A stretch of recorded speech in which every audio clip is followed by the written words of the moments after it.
In the aftermath of a brutal civil war, Yemen is in the grip of one of the worst humanitarian crises in the world. Over 18 million people need assistance. For the tiny number of Christians, the situation is catastrophic. Yemen is almost entirely Muslim, and leaving Islam has always carried severe consequences. The war removed whatever limited protections existed and replaced them with chaos and extremism. In Houthi-controlled areas, religious diversity faces what the U.S. Commission on International Religious Freedom calls near total extinction. The Houthis have imposed strict Islamic codes. Christians and other minorities have been detained and forced to sign statements renouncing their faith. Gathering for worship is prohibited. The Houthis have also made survival nearly impossible for all Yemenis. Aid organizations have withdrawn after staffs were arrested. Women require written male guardian approval to travel. For Christians who remain, faith is practiced in absolute secrecy. No churches, no gatherings, no one to call if discovered. The isolation is total. Yet even in Yemen, God is at work. There are Christians who will not deny Jesus. Their faith, quiet, hidden, unshakable, is the very definition of steadfast. The steadfast love of the Lord is from everlasting to everlasting on those who fear Him, even in Yemen.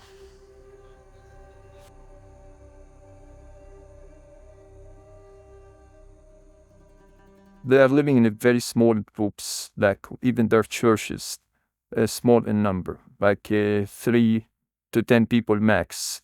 And they try to make it in different times of the week, different days, different hours, different places, so they won't be watched. In the areas where the Houthis are like the ruling now, it's becoming more difficult. The Houthis are trying to show people that we are applying Islam, and that's the real Islam. It's a merciful approach to dealing with people and applying the religion.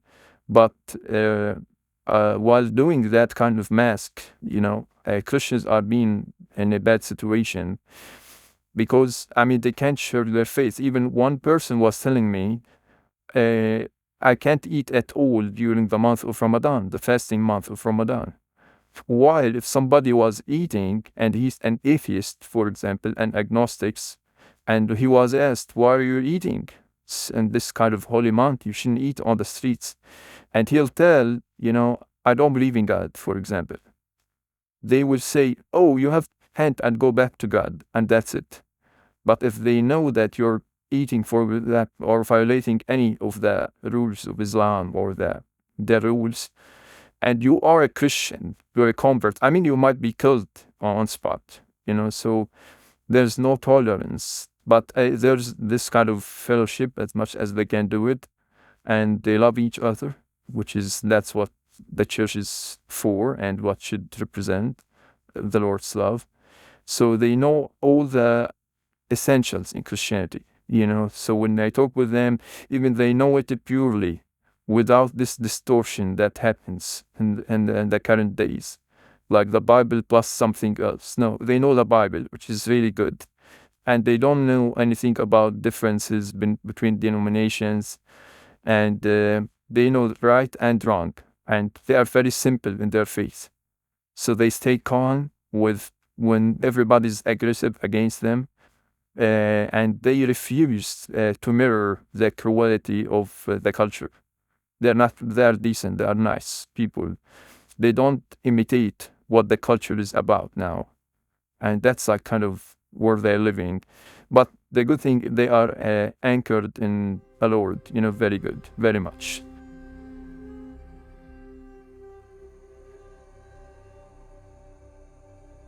Sometimes we help, like when it's like temporary, we help like with living expenses and rent and stuff like that, or like that's a part. But the big thing is when we do livelihood, as you said, like opening a shop, helping somebody buy a car and use it as a taxi, or even motorcycle and use it to transport goods with him from place to place. Help in like opening a shop, kind of like small mini market. Yeah, we did a lot of these projects, and we bought a bus one time for 5 families to work on, 5 men to work on and provide for their families. Sometimes we help in fixing things.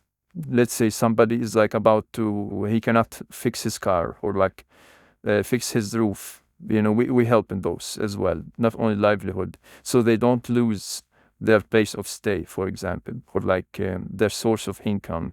And we do another round sometimes on the livelihood if they need to be a little push more financially to buy something more. Yeah, we help them to continue.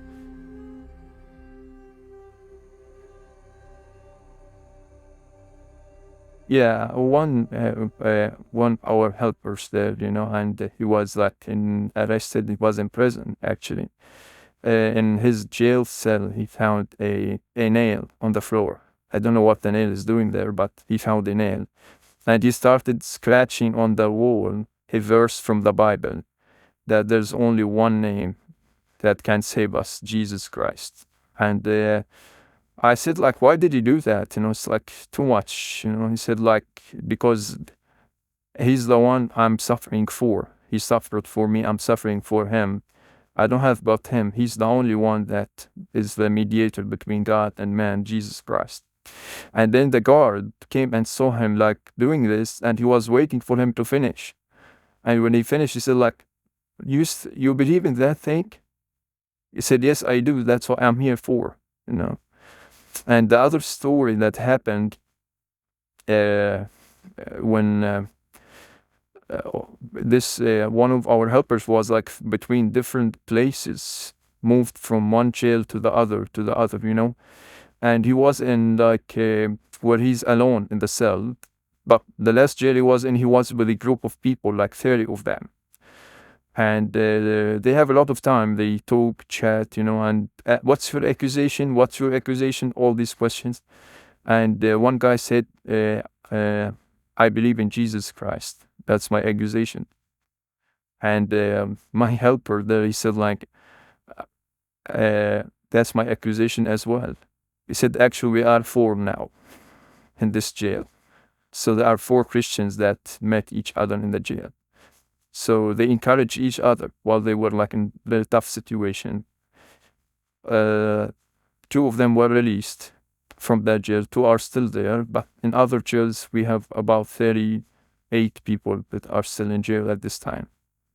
It's a very tough country, more than somebody living in a free country can imagine.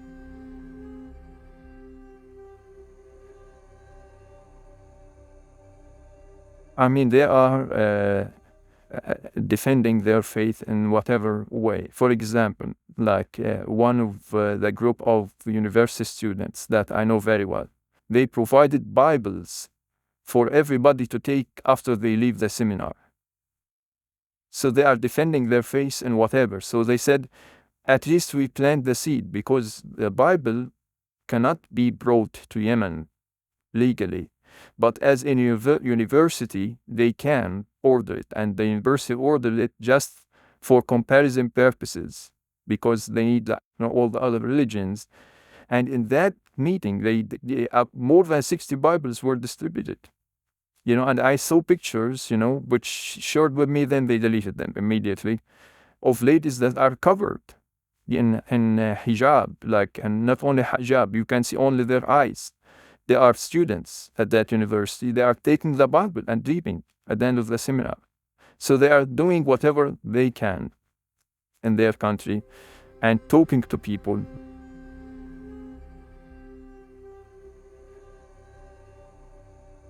I am a convert from Yemen. I fled persecution and now live in Libya.